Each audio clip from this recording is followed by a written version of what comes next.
Hi there, this is Lindsay, LD Grace Blue from the Mevo chat room and In My Pants. I'm here to respond to your challenge to tell you about my 15 favorite books.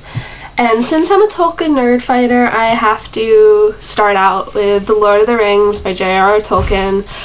It's one of the first stories my parents ever told me when I was a little girl, and it was my favorite book growing up, and it just holds a really special place in my heart and a really special place on my Tolkien shelf of my bookshelves.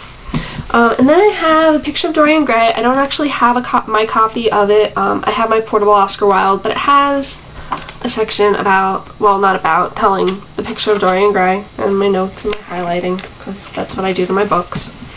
And then I have Augusten Burroughs' Running with Scissors. I saw the movie before I got the book, which I normally never do. It's against my rules. But the movie was good, but the book was better, so read the book and then see the movie.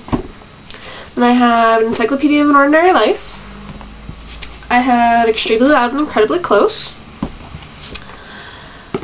And then I have Stiff by Mary Roach. I'm not going to say it, but I'm sure you can get the My Pants joke yourself. It's A Curious Life of Human Cadavers. It can be a little morbid at times, but it's really funny, really engaging, and I loved it. It's one of my favorite books.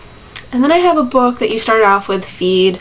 I'm not a big fan of young adult literature, but I thought of this as a cross between 1984 and Brave New World, and I really enjoyed it, and I'm glad I got the chance to read it.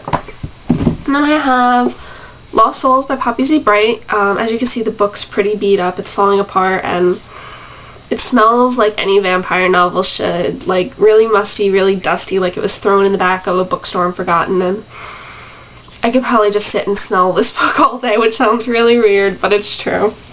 Then I have The Complete Fairy Tales of Oscar Wilde, which are not your traditional happily ever after fairy tales. They're really sad and really bittersweet, and I don't know why, but I have wax on my cover, and that's really weird because I don't own candles. Then I have John Dinge's The Condor Years, which is an examination of the Augusto Pinochet regime in Chile.